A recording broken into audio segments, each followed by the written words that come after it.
হিন্দু বিদ্বেষী নবাবদের অত্যাচারের ফলে স্বয়ং দেবাদিদেবকে লুকিয়ে রাখতে হতো এই জলের মধ্যে। সেই থেকে আজ পর্যন্ত বাবা জলের তলেই বসবাস করে। শুধুমাত্র চৈত্র মাসেই জল থেকে ওঠানো হয় বাবাকে। এমনকি আজও জলের তলে রয়েছে বাবা। 3.5 ঘন্টার উপরে লাইনে দাঁড়িয়ে আছি আমি শুধুমাত্র বাবার দর্শন করার জন্য। হ্যাঁ, তোমরা ঠিকই শুনছো, জলেশ্বর মন্দিরে যাচ্ছি।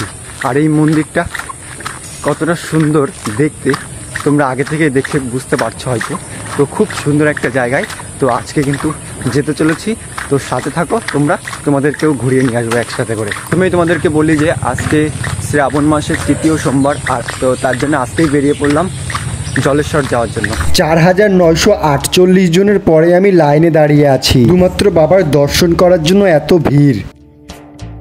আজকের ডেস্টিনেশন শিয়ালদা বা দমদম নয়, আজকের ডেস্টিনেশন হতে চলেছে বনগাঁর দিকে। অর্থাৎ বনগাঁর দিকেও না, আমাদের গুমা থেকে অশোকনগর হাবড়া, এর মধ্যেই আর কি। হাবড়া থেকেই কিন্তু জায়গাটা যাব আমি। তারপরে ওখান থেকে আবার জলেশ্বর মন্দিরে যাব। এই মন্দিরটি কিন্তু সমতল থেকে কিছুটা উপরে অবস্থিত। এখন কিন্তু আমি এই মন্দিরের গেটের সামনে এসে উপস্থিত হয়েছি। আমি চলে এসেছি এখন জলেশ্বরে। আর এই জলেশ্বরে আমি ধারণা করতে পারিনি যে এত পরিমাণে ভিড় হবে আজকে।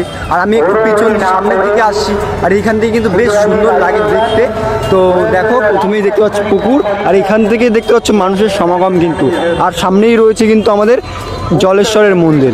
দেখো কত মানুষের লাইন, মানে বুঝতে পারছো কতটা ভিড় হয়েছে আজকে। এতটা পরিমাণে ভিড় হয়েছে কিন্তু, তো মানে প্রচুর পরিমাণে ভিড় হয়েছে। আমার মাথায় ছিল হয়তো অল্প কিছু ভিড় হবে, বাট আজকে অনেক পরিমাণে কিন্তু ভিড় হয়েছে, তোমরা দেখে বুঝতে পারছো হয়তো। আর এখান থেকে কিন্তু আওয়াজ হচ্ছে প্রচুর পরিমাণে। কি করবো কিছু বুঝতে পারছি না। দেখো কতটা সুন্দর লাগছে এখান থেকে মন্দিরটা, আর মানুষের সমাগম দেখো আজকের। তারপরে তোমাদেরকে ডালার কথা বলি। এখানকার 50 টাকা থেকে স্টার্টিং হচ্ছে ডালার দাম। যেহেতু বন্ধুরা ডালা কিনে নিয়েছি এখন, আর সেই রাস্তাতেই এখন হাঁটছি, হেঁটে হেঁটে ওই লাইনের দিকে যাব। তো তারপরে ওখান থেকে লাইন দাঁড়িয়ে পুজো দেবো আর কি। তো প্রচুর পরিমাণে লাইন দেখতে পেলে তোমরা। তো এখন যাচ্ছি, আর সকাল থেকে না খেয়ে আছি। আমি জানতাম যে এখানে এরকম পরিমাণে ভিড় হবে, বাট এতটা ভিড় হবে সেটা আমি কিন্তু কখনো ভাবতে পারি। একটু কম হতো হয়তো আমি ভেবেছিলাম, বাট ওটা কিন্তু অনেকটা পরিমাণে ভিড় হয়ে গেছে এখানে। তো কোনো ব্যাপার না। তো চলো, এখন ডালা কিনে নিয়েছি, তো এখন পুজো দেবো আমরা। আর আমরা বলতে তোমাদেরও সঙ্গে নিয়ে পুজো দেবো। চলো দেখতে থাকো তোমরা কিন্তু। তো দেখতে পাচ্ছ এই হচ্ছে লাইন শুরু। কতটা হেঁটে হেঁটে আসলাম, ওই সাইড থেকে ঘুরে ঘুরে হেঁটে হেঁটে এসছি। আর এই দেখো লাইন, তো কতক্ষণ লাগবে কে জানে। তো চলো, লাইন দাঁড়িয়েছি যখন, তো পুজো দেবো। এরকম ডালা কিনে নিয়েছি, তো চলো দেখি যাই। এখন লাইনে দাঁড়িয়ে, এই যে লাইনে দাঁড়িয়ে পড়েছি, প্রায় সামনে চলে এসেছি লাইনে। আর লাইনের সামনে এসে দেখতে পাচ্ছ কেমন কি লাইনটা দেখে তোমরা বুঝতেই পারছো যে কতটা পরিমাণে এই জলেশ্বরে ভক্তদের ভিড় হয়েছে আজকে। প্রায় 40-50 মিনিট লাইনে দাঁড়ানোর পরে আমি একদম নাজেহাল অবস্থা, ঘেমে ঘুমে। তোমরা দেখতেই পারছো যে আমার পিছনেও কতটা বড় লাইন হয়ে গেছে। এমনকি আমার চোখের সামনে থেকেও ভালো করে মন্দিরটিকে দেখা যাচ্ছে না। আর পিছন দিকে কতটা লাইন হয়ে গেছে দেখে বুঝতে পারছো তো তোমরা। লাইনে শুধু আমরা দাঁড়িয়েই আছি, লাইন যেন আর টানেই না। প্রায় 1.5-2 ঘন্টা হয়ে গেল লাইনে দাঁড়িয়ে আছি আমরা। আর এখানে যে লাইনে না দাঁড়িয়েই লাইনের মধ্যে ঢুকে যাবে তা কিন্তু কখনোই সম্ভব নয়, কারণ এই কুপন সিস্টেম করে দিয়েছে। আর তোমরা এই কুপন পেয়ে যাবে ভলেন্টিয়ারদের কাছ থেকে পুরো বিনামূল্যে। তোমাদের কোথাও যাওয়া লাগবে না, তোমরা লাইনে দাঁড়ালেই তোমাদের কাছে স্লিপ দিয়ে যাবে তারা এসে। এই যেন এক চরম পরীক্ষা নিচ্ছে সব ভক্তদের কাছ থেকে বাবা। 11:30 থেকে লাইনে দাঁড়িয়ে আছি আমি, আর এখন বাজতে যাই প্রায় 2:37 মতো। তাহলে বুঝতে পারছো কত বড় পরীক্ষা নিচ্ছে বাবা আমাদের কাছ থেকে। অনেকে নাজেহাল হয়ে চলে যাচ্ছে বাড়ি ফিরে। বাবার এই মন্দিরটি কিন্তু সমতল মাটি ছেড়ে একটু উপরের দিকে অবস্থিত। অনেক বাধা বিপত্তির পরে অনেকটা সামনে চলে এসেছি। আর যারা দাঁড়িয়ে আছে আমার মতন সকাল থেকে, তাদেরও কিন্তু প্রচুর কষ্ট হচ্ছে। একেতে এত বড় লাইন, আবার রোদ্দুরের কারণে প্রচুর গরম। আমি ফাইনালি সামনে গিয়ে বাবার দর্শন করে এসেছি। এই হচ্ছে আমার অবস্থা, মুখে বুঝতে পারছো তোমরা। তো একটু মুখটা না ধুলে হবেই না। আর এখানে লোক দেখো, এখনো কিন্তু লোক কমছে না। দেখতে পাচ্ছ এখনো কিন্তু এইখানে সেই কখন থেকে আমি লাইনে দাঁড়িয়েছি, এখনো কিন্তু সেই লাইনের লাইন। মানে বুঝতে পারছো কি অবস্থা হয়েছে আমার ফেসটার, একদম পুরো নাজেহাল অবস্থা আমার কিন্তু দেখে বুঝতে পারছো। এত পরিমাণে অবস্থা খারাপ হয়ে গেছে এখন। তো এই হচ্ছে পুকুর।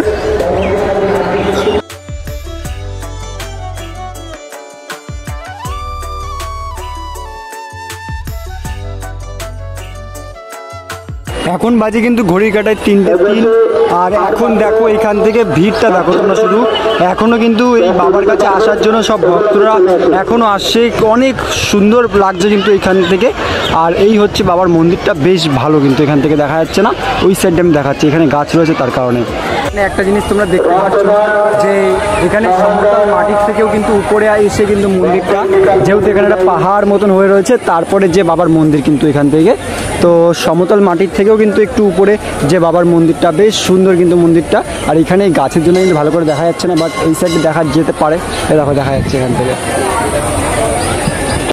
এখান থেকেই ভালো করে আসছে বাবার মন্দিরটা, বাট সেরকমভাবে আমি কিন্তু নিতেই পারছি না আমার ক্যামেরাতে। তো এমন জায়গায় রয়েছে প্রতিষ্ঠিত মন্দিরটা, সব জায়গায় গাছপালা দিয়ে ঘেরা, তার কারণে কিন্তু আমি নিতেই পারছি না এখান থেকে, দেখতে পাচ্ছ। আর যতই এটা কিন্তু পাহাড়ের মতন একটা জায়গা, ঢিপির উপরে তৈরি করা মন্দিরটা, তো তার কারণে একটু অসুবিধা হয়ে যাচ্ছে নিচে থেকে নিতে। আর এখানকার নিচে থেকে নাজারাটা দেখো, এইরকম একটা নাজারা। আর এখানে কিন্তু মেলা বসেছে বলে দেখলাম, শ্রাবণ মাস উপলক্ষে কিন্তু এখানে মেলা বসেছে। আর আজকে হচ্ছে শ্রাবণ মাসের 3য় সোমবার, আর আজকে এত পরিমাণে ভিড় হয়েছে ধারণা করার বাইরে। তো তোমরা কোপনে দেখতে পেয়েছো যে কতটা পরিমাণে মানে মানুষজন এসে কোপন কেটেছে, তারপরে আর কি দিয়েছি। তো 4948 সামথিং হবে হয়তো, এরকম কিছু একটা ছিল হয়তো। এই জলেশ্বর মন্দিরের নাম জলেশ্বর কেন তোমরা কি কেউ জানো? না জানলেও কোনো সমস্যা নেই, আমি তোমাদেরকে বলছি কেন এই জলেশ্বরের মন্দিরের নাম জলেশ্বর হলো। সবার প্রথম তোমাদের জানতে হবে এই পুকুরের কথা। স্বয়ং মহেশ্বর বাবা বাস করে এই পুকুরের মধ্যেই।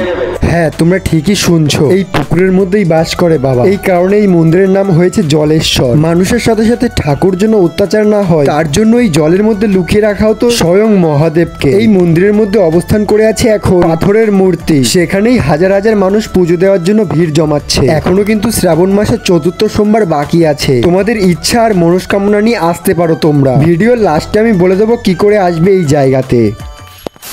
ভোর 4টে থেকে শুরু করে এখনো পর্যন্ত লাইন দেখতে পাচ্ছ তোমরা, লাইন কিন্তু আছে। আর এটাই হচ্ছে বাবার মন্দির, এখানে কিন্তু বাবা বিরাজমান থাকে সবসময় জন্যই।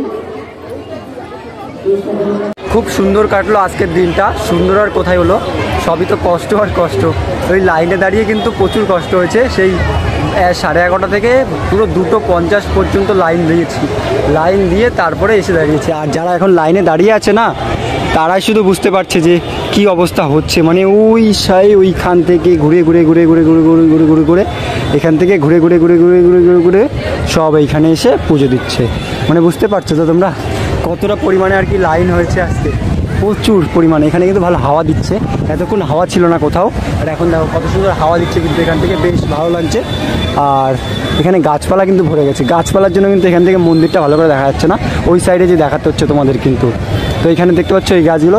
আর এখানে কিন্তু চৈত্র মাসের চড়ক মেলা হয়, এই সরি চড়ক মেলা না আর কি, চড়ক কি মানে চড়কের যে মেলা না কি যেন বেশ বলে, চড়ক হয় কিন্তু সব এইসব গাছ থাকে, এইসব গাছ দিয়েই কিন্তু তারা ঝাঁপিয়ে ঝাঁপিয়ে আর কি ওই কাঁচি বটি সব জায়গায় আর কি পড়ে।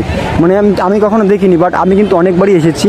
তো একবার মনে আছে যে আমি যখন এসেছিলাম, তো তখন কিন্তু রাতের বেলার দিকে এসেছিলাম তাই শোয়ার জন্য। কিন্তু এই যে জায়গাগুলোতে এখানে দেখতে পাচ্ছ ওই দিদিরা বসে রয়েছে, ওখানে কিন্তু আমরা বসে শুয়েছিলাম রাতের বেলা। তো খুব সুন্দর এইসব জায়গা কিন্তু চৈত্র মাসে পুরো ভরে যায়। তো যখন নীলের উপোস হয় আর কি, তখন কিন্তু পুরো ভরে একাকার হয়ে যায় আর কি, মানে প্রচুর, তখন তো আর ডবল লোক হয়। বাট এই শ্রাবণ মাসে এরকম একটা ভিড় হবে তা আমি কিন্তু আশা করতে পারিনি। তো তোমরাও কিন্তু পরের বার আসবে, পরের শ্রাবণ মাস থেকে এইখানে, খুব ভালো একটা জায়গা কিন্তু এইখানে। আর এইখানকার যে পুকুরটা কিন্তু ঐতিহ্য একটা। তো তোমরা জানো যে পুকুরটার কথা, এই পুকুরটা কিন্তু মানে পুকুরটাই আর কি মেন কালচারাল হচ্ছে পুকুরটার মধ্যেই কিন্তু স্বয়ং বাবা বাস করে।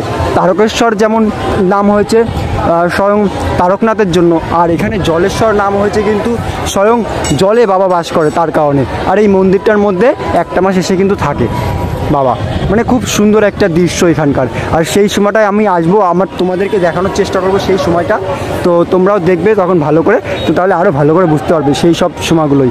তো এবার থেকে সব কিছু আর কি অ্যাটেন্ড করবো যা আছে। তো যদি একটু মনে থাকে বা তোমরা একটু কমেন্ট করে জানিয়ে যে কোথায় কী হচ্ছে, তাহলে আরও বেশি ভালো করে জানতে পারবো, আরও যেতে পারবো সেই সব জায়গাগুলোতে আমি।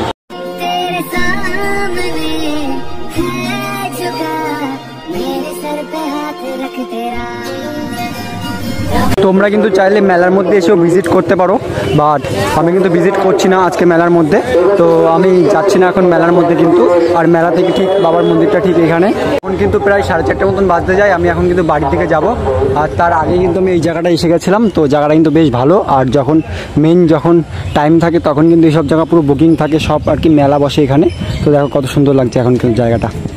ভিডিওটা দেখে হয়তো অনেক কিছু জানতে পারলে এবং অনেক কিছু শিখতে পারলে। এই জলেশ্বর মন্দিরে আসার জন্য প্রথমে তোমাদেরকে শিয়ালদা ও বনগাঁ শাখার মধ্যে একটি স্টেশন, যেটি হলো হাবড়া। যে কোনো ট্রেনে করে তোমরা চলে আসবে হাবড়া স্টেশনে। হাবড়া স্টেশনের 1 নম্বর থেকে বাইরে বেরিয়ে টিকিট কাউন্টারে নিজেদের সোজা হাঁটলেই তোমরা পেয়ে যাবে রোড। ওখান থেকেই তোমরা অটো পেয়ে যাবে। তোমাদের শুধুমাত্র গাইঘাটার অটোই ধরতে হবে। গাইঘাটার অটোতে উঠে তোমরা বলবে জলেশ্বরের মোড়ে নামবো, ভাড়া পড়বে 20 টাকা। জলেশ্বরের মোড় থেকে তোমরা আবার পেয়ে যাবে টোটো। সেই টোটোতে করে 10 টাকা দিয়ে সহজেই তোমরা চলে যেতে পারবে জলেশ্বর মন্দির। এই ভিডিওটিকে বেশি বেশি করে তোমরা শেয়ার করো, কারণ শ্রাবণের একটা সোমবারই বেঁচে আছে। ভিডিওটা পৌঁছাতে দেরি হয়ে গেলে কিন্তু খুব আফসোস করবে তোমরা। এই ভিডিওটি বানানোর জন্য কিন্তু খুব কষ্ট হয়েছে আমার। একটুও যদি ভালো লাগে ভিডিওটি দেখে, তাহলে তোমরা একটু সাবস্ক্রাইব করে যেও।